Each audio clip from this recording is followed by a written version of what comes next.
Funerary arts and practices in ancient Greece.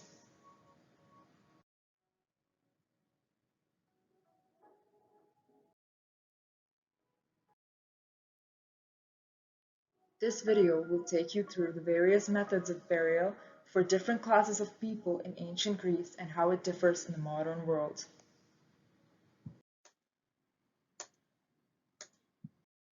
In ancient Greece, people were often buried along with precious things. The Greeks are strong believers of life after death, so these grave goods were for their journey after life on earth.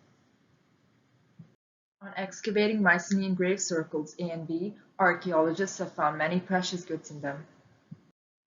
Golden cups, jewelry, swords, and frescoes are some of the artifacts found here.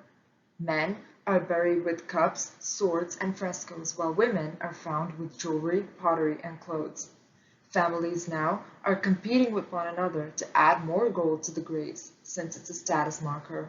At this time, Mycenae is said to have more gold than most parts of Greece. The death masks of Mycenae are designed to immortalize the features of their dead.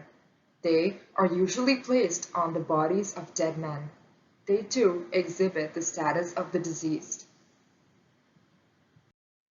With further excavation along parts of ancient Greece, the Homeric age comes to light.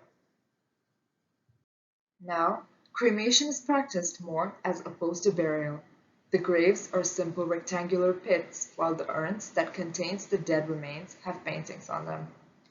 Urns sometimes also contained gifts for the afterlife. This is placed next to the deceased. In these urns, we could find food, jewelry, clothes, or even pets. As time progressed, so did humans and their burial practices. In archaic Greece, the grave markers have more detailed art and it is carved onto stone. Corals are seen very often on grave markers of deceased men. In this time, cremation is preferred for most people. However, when children die, they are buried.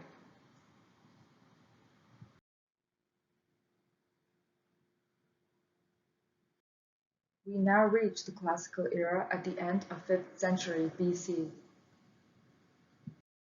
Athenian families buried their dead in simple sarcophagus made with stone.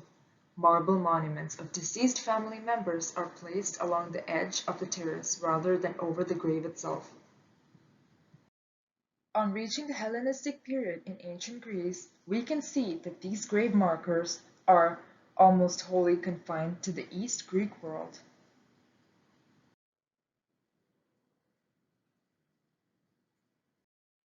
The people of ancient Greece were divided into many social classes.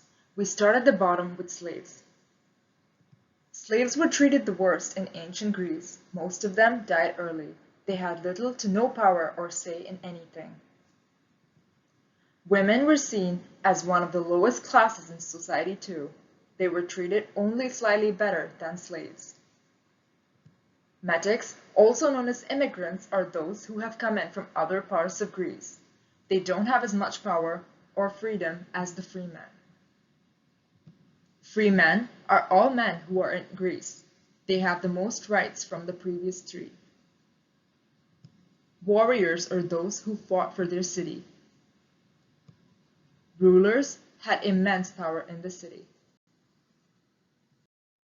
In ancient Greece, there was not much difference between the burial practices of different people in society. The first step included lamination and the second was the burial.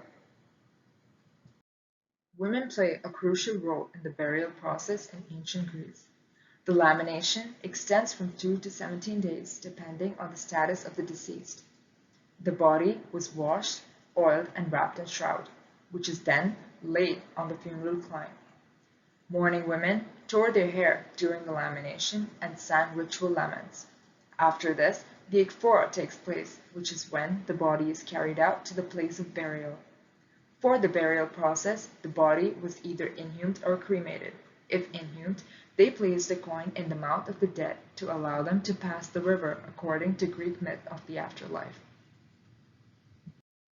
Comparing modern Greece to the ancient world, There are many visible differences that we can see in the burial practices. Most of the social classes that we have seen in ancient Greece are not seen anymore.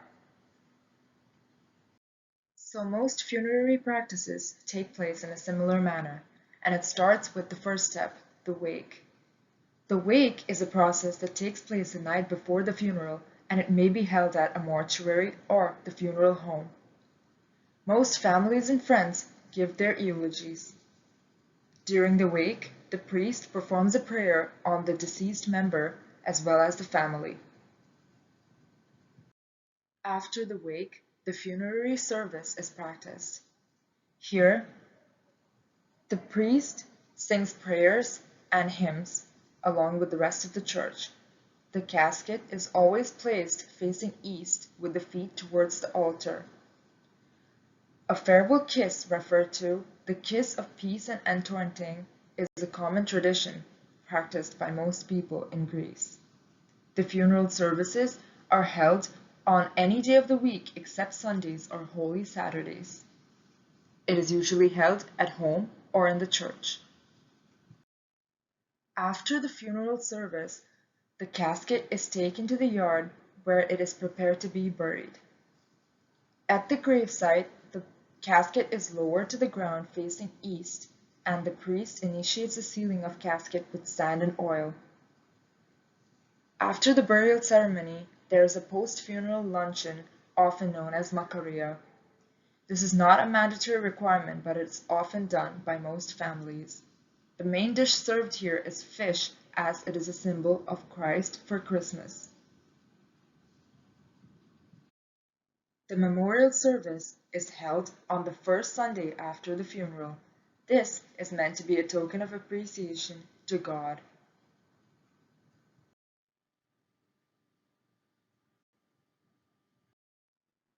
Due to the lack of earth available in today's world, most families are forced to exhume their dead relatives and house the remains in an ossuary. Therefore, only the rich are able to bury their deceased.